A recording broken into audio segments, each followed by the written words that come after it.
ወጣት ተመስገን ጀማል በቴፒ ከተማ ገብርኤል ተብሎ የሚጠራው ሰፈር ነዋሪ ነው። የመጀመሪያም ይሁን የሁለተኛ ደረጃ ትምህርቱን በዚያው በቴፒ ከተማ በሚገኙ ትምህርት ቤቶች ተከታትሏል። ወጣቱ በቴፒ ከተማ በነበረው የጸጥታ ችግር አውቆም ይሁን ሳያውቅ እሱም ተሳታፊ ሆኖ 4 ዓመታትን በማረሚያ ቤት አሳልፏል። ወጣቱ ዛሬ ላይ መንግሥት ባመቻቸው የሥራ ዕድል ተጠቃሚ ሆኖ በዶሮ እርባታ ሥራ ተሰማርቶ ራሱንም ቤተሰቡንም እየጠቀመ ለአካባቢው ወጣቶችም ምሳሌ መሆን ችሏል። ከ11 ወደ 12 እንዳለፍኩ ነው የታሰርኩት። አሁን ላይ የ3ኛ ዓመት የዩኒቨርሲቲ ተማሪ ነበር መሆኑ። ስለዚህ ብጥብጥ ጎጂ እንጂ ጠቃሚ አይደለም። ከኔ ትውልድ 4 ዓመት ቀንሻለሁ። 4 ዓመት ነው ያልኖርኩም።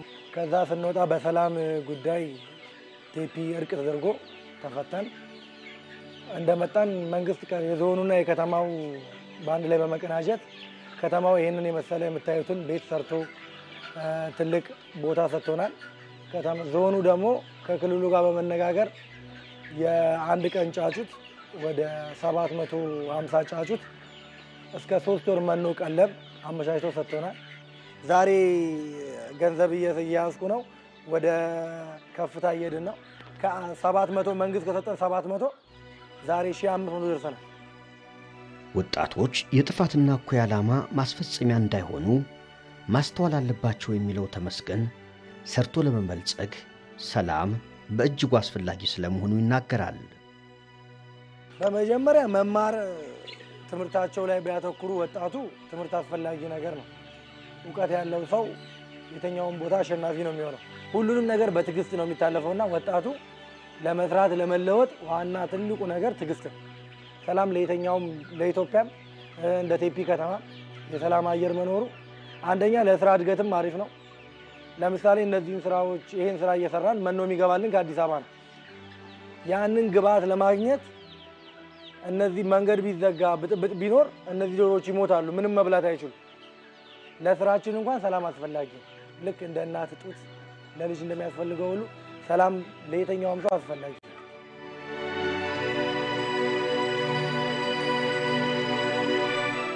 አቶ ደምስ ገቦ በቴፒ ከተማ በሆቴል ኢንቨስትመንት የተሰማሩ ባለሀብት ናቸው።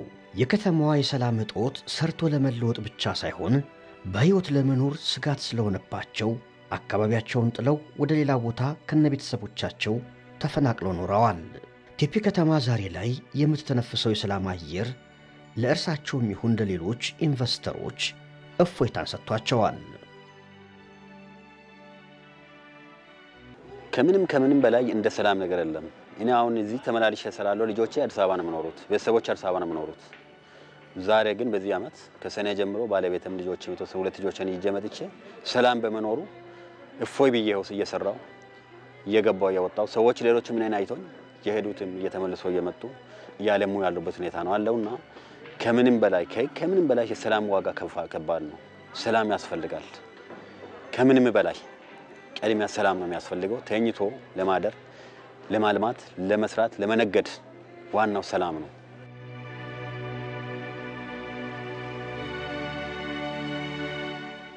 ቴፒ ከተማ የደቡብ ምዕራብ ኢትዮጵያ ክልል ክላስተር የየኪ ወረዳና የሸካ ዞን ዋና መቀመጫ ናት። ከተማዋም ይሁን በዙሪያዋ ያለው የየኪ ወረዳ ተስማሚና ምቹ አየር ለእርሻም ይሁን ለቅመማ ቅመም ኢንቨስትመንቶች የሚሆን ሰፊ መሬት አላቸው። ይሁን እንጂ የብጥብጥና የጸብ ማዕከል ሆነው ሲናጡ ዓመታት አልፈዋል። በነበረው የጸጥታ ችግር የሰው ሕይወት ጠፍቷል። የአካልና የንብረት ውድመት ደርሷል። ዜጎች ከሚኖሩበት ቀዬ ተፈናቅለዋል። የመልማት ፍላጎታቸውም ህልም ብቻ ሆኖ ኖሯል። በተለይ ለውጡን ተከትሎ ከ2010 ወዲህ እንደ ሌሎች አካባቢዎች የተፈጠረው አይነት የጸጥታ ችግር በአካባቢያችንም ተፈጥሮ ነበር። 2010 ወደ መጨረሻ አካባቢ 11 12 ጥሩ ሁኔታ ላይ አልነበርንም። ምክንያቱም ስሜታዊ የመሆን ነገሮች ነበሩ። ሰላም ምን ያክልም ለማህበረሰባችን አስፈላጊ መሆኑን ባለፉት ሰዓታቶች አይተናል። ልጆቻችን እኛም ጭምር እኔም ጭምር ከዚህ ተነስቼ አዲስ አበባ ሄድኩበት ታይም ነበርኝ በዛ በሰዓቱና ዞሮ እንደ ሀገር ቴፒን የመሰለ ሀገር አላየሁምና በአብዛኛው ተመልሼ መጥቻለሁ ከነ ልጆቼ እዚህ ላይ ወደ 5 ልጆችን አፍርቼበታለሁ ቴፒ ላይ ሰላምን ከኔም ከቤቴ ነው የሚጀምረው ሰላምን ማስተማር ከቤቴ ነው የሚጀምረው ከልጆች ነው የሚጀምረው በቴፒ ከተማ በርካታ ቁጥር ያላቸው ብሔር ብሔረሰቦች በደም ተሳስረው በሐዘንም በደስታም በጋራ ይኖራሉ ሶስቱ ነባር ብሔረሰቦች ቢሆን አጠቃላይ በኢትዮጵያ ውስጥ ያለው ብሔር ብሔረሰቦች እዚህ ከተማ ውስጥ አለ አብሮ ነው የሚበላው አብሮ ነው የሚጠጣው በሰርግም በለቅሶም በጋብቻም በተለያየ አብሮ ተያይዞ የነበረው ይሄ ያሁኑም ብቻም ሳይሆን ድሮ በአባቶቻችን በአያቶቻችን አብሮ ተቀብለው አብሮ ከነሱ ጋር የነበረው ሁኔታ ነው ባለው ማለት ነው የነበረውን የጸጥታ ችግር ለመቅረፍ መንግስት አማራጭ ናቸው ያላቸውን ሁሉ ተግብረዋል በከተማዋም ይሁን በየኪ ወረዳ ያሉ የብሔረሰብ ተወካዮች ሰላምን ለማረጋገጥ ሌት ከቀን ተግተዋል ሁሌም ተገናኝተው መፍትሄ ይሆናሉ ያሏቸውን ሁሉ በመወያየት ዛሬ ላይ ለተፈጠረው ሰላም ጉልህ ድርሻ ነበራቸው ተሰብስበን ምን ማድረግ አለብን ይሄ ሁሉ ሰው ባለበት ይሄ ሁሉ የሀገር ሽማግሌ ባለበት ይሄን ሰላም ምን ማድረግ አለብን የሚል ነገር አጀንዳ ቀረበ ሽማግሌና የሀገር ሽማግሌ ሃይማኖት መሪ ተዋቅሮ ስራ መስራት አለበት ብሎ ተንተባለ 12 ተመረጥ እየሰበሰም ዞን አስተዳደርም ወረዳም በጋራ በመሆን የጸጥታ መዋቅርም አብሮ በመሆን ያን የማገናኘት ስራ እርቅ የማውረድ የማስታረቅ ስራ ነው የሰራነው እና ክልሉም ወረዳውም ዞኑም አጠቃላይ ማህበረሰቡን በመተባበሩ ውጤታማ ሆነናልና በጣም ነው እናመሰግነው የህዝብና ህዝብ ግንኙነት ፈጥረን ያው የተከሰቱ ነገሮችን ወደ ጫካ የገቡትን ወጣቶችም ሁሉ እኛ ሃይማኖት መሪ አገር ሽማግሌ በዚህ በሰላም ኮሚቴ ሁሉ ቀበሌ ዙረን ይሄንን ትምርት ስንሰጥ ከዛ በኋላ እኛ ከሽማግሌ ውጭ አይደለም ብሎ ተመልሶ ወደ መስመር ሲገቡ ያው አምራሮች ከኛ ጎን ሆኖ ብዙ ገዛ ያደረግን እና በየቀበሌ ሁሉ ዙረን ይሄን ሰላም ለማምጣት ችለናል ህዝብ ከህዝብ ተለያይቷል ለምሳሌ ወደ ማሻገጫ አካባቢ ያለው ወደዚህ መምጣት አልቻለም እዚህ ያሉት ወደዛ አይሄዱም ትራንስፖርት የለም ተቋርጧልና እቅድ አወጡ ቁጭ ብለው እንዴት እናደር አንደኛ የህዝብ ለህዝብ ግንኙነት ስራዎች መስራት አለብን የህዝብ ለህዝብ ግንኙነት ስራዎች ለመስራት ደግሞ ትራንስፖርት ከማሻዝ መምጣት አለበት ከጌጨዝ መምጣት አለበት ከዚህ ወደ ጌጨና ወደ ማሻ መሄድ አለበት ምሎን ተነጋገሩ ይሄንን አስጀመሩ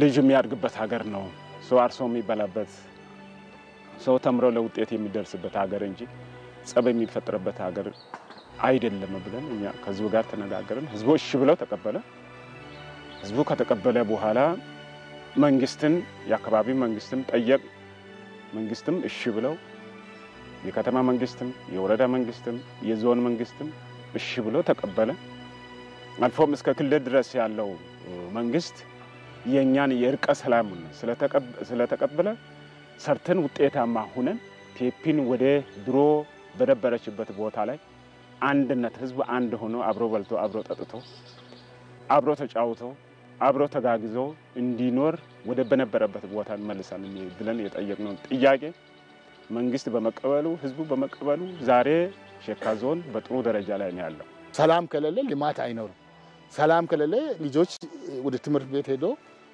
መማር አይችልም ሰላም ከሌለ ደግሞ ያው አገሩ በቃ ያው እንግዲህ ሆና ነው መሆኑ ምንም እንትን የለው ናስናይ ከሁሉም ሰላም ነው የሚበልጣው ሰላም ካለ ሁሉ ነገር ይኖራል ለማለት በዚህ አካባቢ ነው እኛ ሽማግሌዎችና ሰላም ኮሚቴ እንደዚህ ተነስተን እኛ ለዚህ ጉዳይ በቃ መስዋዕት መከፈል አለበት ብለን የተነሳ በዚህ አይነት ነው በዛን ሰዓት ጉልህ ሚና እየተጫወትን ነበር ልጆቻችንን በመምከር ወደ ጦርነት እንዳይገቡ ከጦርነት ሰላም ይሻላል ይያል ብዙ እየመከርን ብዙ መስዋዕት እየከፈልን ነበር ከትላንቱ ዛሬ ደግሞ በጣም ደስ የሚልና የተመኘነው ነው ያለ ውሃ ሰው መኖር አይችልም ያለ ሰላም ደግሞ ወፍ እንኳን አትኖርም ጥይት በተተኮሰ ቁጥር ከዛፍ ላይ ወደ ዛፍ ነበር ወፋ እየበረረች ነበረች ግን ዛሬ ይሄንን በማየታችን በጣም ደስ ብሎናል በቴፒ ከተማ የእስልምና የኦርቶዶክስና የወንጌላውያን ህብረት አማኞች በብዛት ይገኛሉ የነበረውን የጸጥታ መደፍረስ ችግር ለመቅረፍ የሃይማኖት አባቶች ምዕመናንን በየቤተ እምነቶቻቸው ስለ ሰላም፣ ስለ አብሮነት፣ ስለ ፍቅር አስተምረዋል። በየመንደሩ ጭምር እየገቡ ሕዝቡ ሰላሙን እንዲያሰፍን ያለሰለሰ ጥረት አድርገዋል። ይህንን ሰላም ለማምጣት ብዙ ውጣ ውረድ ነበረ። ወጥተን ወርደን ግጭቱን አብርደን ለዚህ ዛሬ ለሰላም ያበቃ ነው የሰላም አፈላላጊ ኮሚቴ ነው። ከዚህ በመቀጠል ደግሞ ያው የሃይማኖት ፎረም ተቋቁሞ በዚህ በሃይማኖት ፎረም በተቋቋመው እኔ በሰብሳቢነት ሼህ ሰይድ በመከተል ሳሙኤል በጸሐፊ ሆነን ሌሎችም ወደ 6 አባላት ነን። ከሁሉም የተውጣጡ እምነቶች ሆነን ማንኛውንም ነገር እያስተካከል አንተ ተበሳ የሁላችንም ከፍና ዝቅ ሳናደርግ ህዝቡን እስከ ቀበሌ ወርደን እያደራጀን ሰላም እያመጣን ያለነው። በሰላም ህዝባችን ሳይነቃቀፍ አንድ ላይ ያብሮነትን ትስስርን ፍቅርን አያይዘን እየመከርን ያለነው። እስከ ቀበሌ ድረስ መዋቅር አዋቅረናል። የሃይማኖት ተቋማት ጉባኤ እዛው በሰፈር እንዲፈታ ችግሮች ካሉ እዛው ጎረቤት በቀበሌ በኩል እንዲፈታ ወደ 6 የሚሆኑ ሰዎችን አዋቅረናል። በየቀበሌው እንደ ሃይማኖት አሁንም ሰላም ላይ ነው።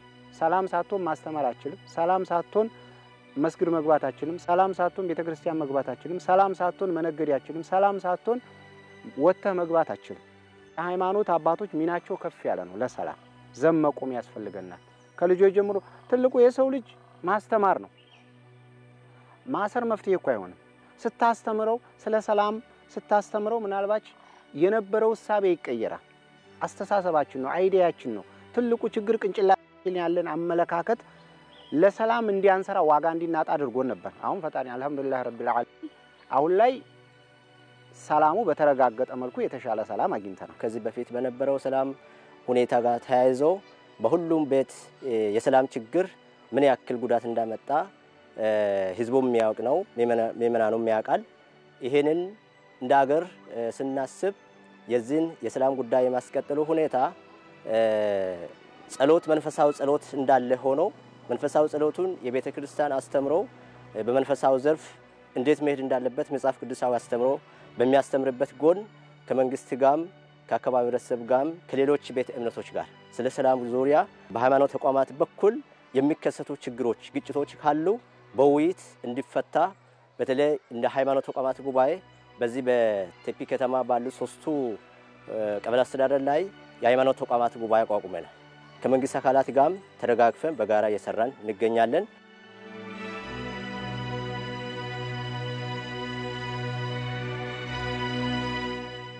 በህዝቡ ትብብር በመንግስት አመራር በጸጥታ አካላት ፕላስ ደግሞ በተደራጁ የሽማግሌዎች ነኝ ኮሚቴዎች ተዋቅሮ ሰላም የሚያመጡ አካላትን በማዋቀር ሰላሙ እንዲመጣ ከፍተኛ ጥረትና እንቅስቃሴ ተደርጓል።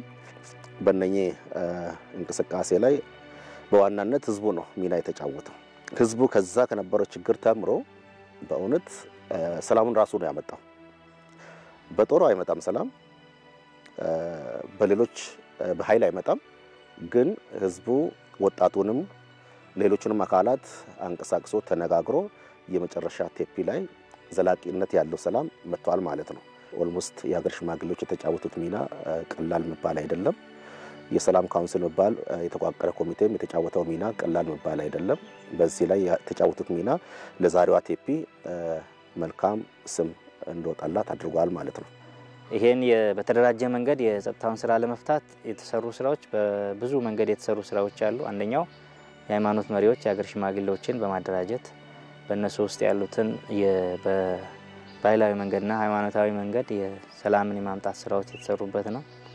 ከዚህ ባለፈም በዚህ በአካባቢ ወጥቶ ደግሞ የሰላም ካውንስል በሚል የዚሁ አካባቢ ተወላጅ የዞኑ ተወላጅ የሆኑ በየቦታ ያሉትን እስከ አዲስ አበባ ድረስ ያሉትንም እዛው በማዋቀር የሰላም ኮሚቴ እዚህም በማዋቀር በየደረጃው የወጣቶችንም ሁሉንም አካላት በማደራጀት በማዋቀር ለሰላሙ ያለውን ስራ ሁሉም ተረባርቦ በመስራቱ አመራሩም ይሄን በቁርጠኝነት በማስተባበር የሐሳብና የአመለካከት የተግባር አንድነት በማምጣት የሰላም ሁኔታ በተሟላ መንገድ አሁን ያለንበት ደረጃ እንዲደርስ ትልቅ አስተዋጽኦ አድርጓል። በቴፒ ከተማ የሚገኘው ትልቁ መስጊድ ተብሎ በሚጠራው የአምልኮ ቦታ ላይ ተገኝተናል። በዚህ መስጊድ የሃይማኖቱ መምህር ወይም ኡስታዙ ከምሽት የሰላት ስነ ስርዓት በኋላ እስላማዊ አስተምህሮ ስለ ሰላምና ስለ አብሮነት የእምነቱን ተከታዮች ሲያስተምሩ አስተውለናል።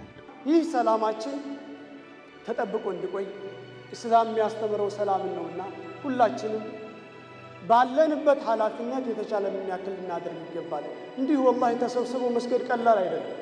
ተሰብስቦ መስገድ ረመዳንን ያክል ነገር ቤታችን ጓዳ ተቀምጠን ያሳለፍንበት ጊዜ አለ። ስለዚህ ሁላችንም ሙስሊሞች ይህ ሰላም እንዳይደፈርስብን የተቻለንን ያክል ልናደርግ ይገባል። የምንሰራው የምንታገለው የምንለፋው ሰላማዊ የሆነውን አኼራን ለማግኘት ነው። በነበረው የጸጥታ ችግር የጥፋት እጆች እንዲታረሙ የሕግ ማስከበር እርምጃ ተወስዷል። ጥፋተኞች እንደየጥፋታቸው ደረጃ ፍርዳቸውን አግኝተዋል። እርቅ የሰው ደም ያደርቅ እንዲሉ እውነተኛ እርቅ ተፈጽሞ የተበደሉ ተክሰዋል። ብዙ ቤት ተፈናቅለዋል።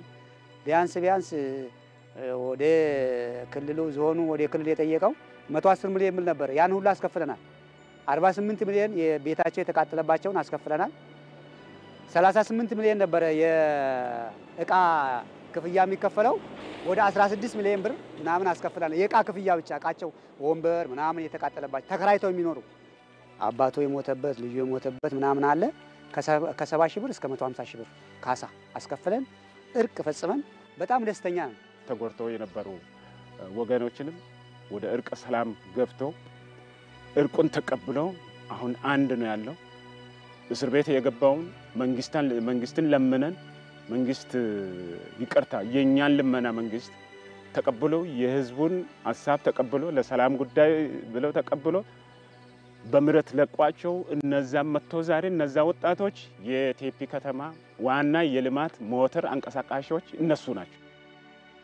ዛሬ ላይ የተፈጠረውን ሰላም ተከትሎ የቴፒ ከተማ መነቃቃት ጀምራለች። ህዝቡ ያለምንም ስጋት በሰላም ወጥቶ በሰላም እየገባ ነው። በዛኔ የነበረው ነገርና የአሁኑ ጊዜ ያለው ነገር በጣም ሰማይና ምድር ነው። ምክንያቱም ዛሬ አንድ ድምጽ የሚሰማን ድምጽ የለም። እንደገና ደግሞ አሁን ከፍተኛ ለውጥ አለ አሁን በዚህ ከተማ ማለት ነው። በዛኔ ቤቶች ታይ ያው ኦና ነው ከተማ በአጠቃላይ ኦና ነው። ምክንያቱም ባለሀብትም ሆነ አካባቢ ለቆ እስከ አዲስ አበባ ይሸሹ ነበር። አሁን እኛ ይሄ ሰላም ሁሉ ስናወርድ ጥሪ ተደርጎ አሁን ተመልሶ እንደገና ከተማ አሁን በጣም ለውጥ መጥቷል። አሁን ደህና ቤቶች ተሰርተዋል። አሁን ህዝብ አሁን በሰላም ነው ያለው። እጅግ በጣም የሚያስደስት ነው ስራው ያለው ከሰላም አንፃር ማለት ነው። ምክንያቱም ፊት የነበረውና አሁን ስታይ አጠቃላይ ማህበረሰቡ ወጣቱም ሴቱም ለየሰላም ጥቅም በማያቱ አሁን ሁሉም አጠቃላይ ሰላም ነው። የፌደራል መንግስትም እናመሰግናለን፣ የክልል መንግስትም አጠቃላይ ያለው ነገር እጅግ በጣም የሚያስደስት ነው። ይህንን ሰላም ለማጽናት ሁሉም የማህበረሰብ ክፍል የሰላም ዘብ ሆኗል። ቀጣይ እንግዲህ ወጣቱ እኛ የሰራው ነው አሁን ጥሩ ውጤት ያስመዘግብንለት ነው። የህዝቦችን አንድነት አብሮ የመኖር አብሮ ሰርቶ የማደጉን ያሳየነውን ሚና ተቀብሎ አገር ተረካቢ እሱ ስለሆነ ይሄንን ተከትሎ መስራት እንዳለበት ይሄንን በየቦታ በደንብ እኛም የአገር ሽማግሌዎች ትምህርት እየሰጡ ነው። የሃይማኖት አባቶችም ትምህርት እየሰጡ ነው ያለው ማለት ነው። በተለይ አሁን ልክ እንደ እንቁላል ይዘን ያለውን አሁን እኛ ሰላምን ካም በኋላ እንዲያለ ነገር ውስጥ ዳግም ተመልሰን እንዳንገባ ህዝቡም በደንብ አቋም ይዞበታል፣ ወጣቱም በደንብ አቋሙ ይዞበታል። ሰላም ለኢትዮጵያ የሚለውን አዋጅ ይዘን አንድ እንሁን፣ በብሔር አንከፋፈል፣ በሀገር አንከፋፈል፣ ፍትህ እንስራ፣ እኩልነት ይመጣል። እኩል ፍትህ ከሰራን ሰላም ይመጣል። ሰላም የሚመጣው አንድ ከሆነ ነው። በመወያየት ሁሉም ይፈታል። በኃይለኝነት ሳይሆን በመጠቋቋም በመከፋፈል ሳይሆን በውይይት ይፈታል በመድረክ።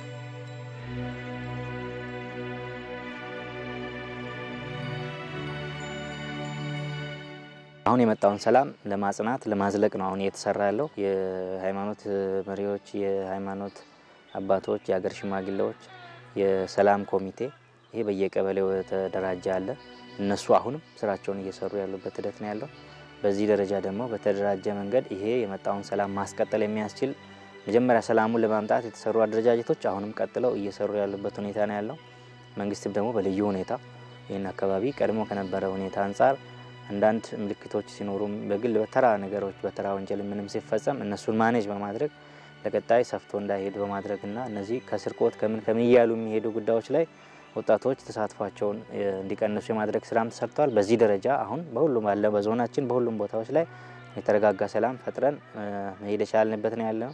እየተሰራ ያለውም ይሄን ማጽናት ላይ ነው። የህዝቡ ጥያቄ አሁን ሰላም ሳይሆን ልማት ነው።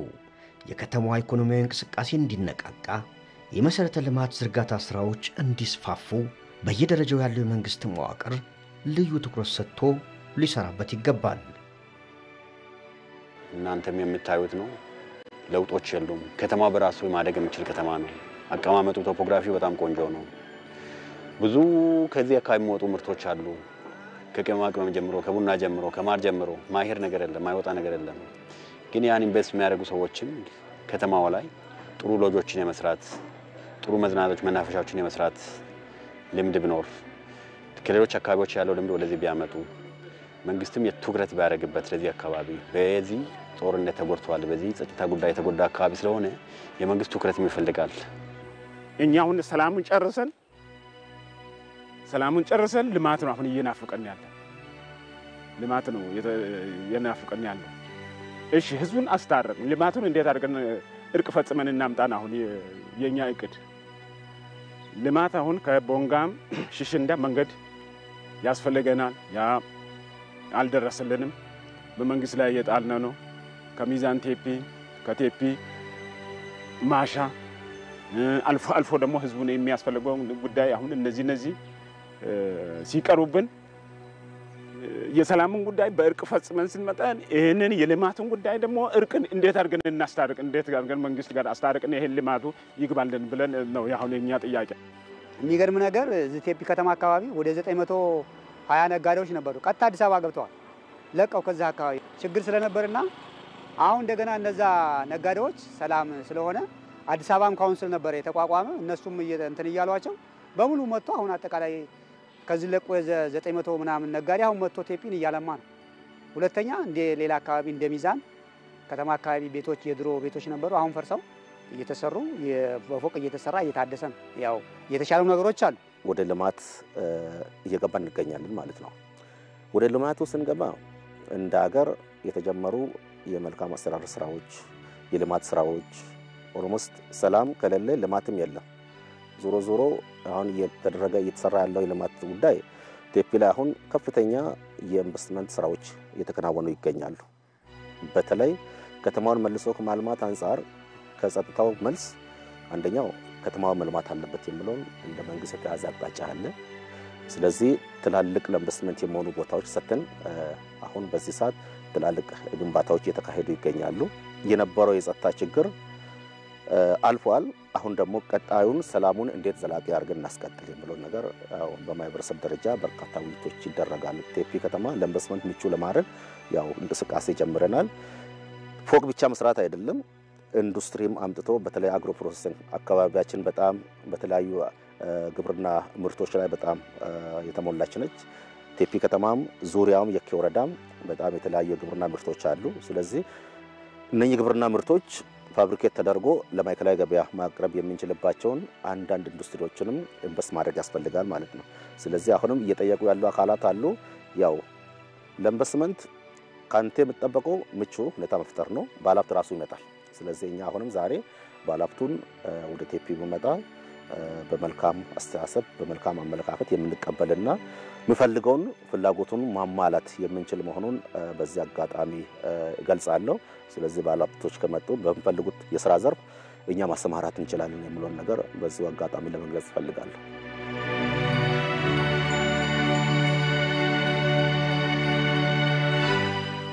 አሁን ያለውን ሰላም ዘላቂ ለማድረግ የከተማው አስተዳደርም ይሁን ነዋሪዎች የቤት ስራቸው አድርገው መስራት ይኖርባቸዋል።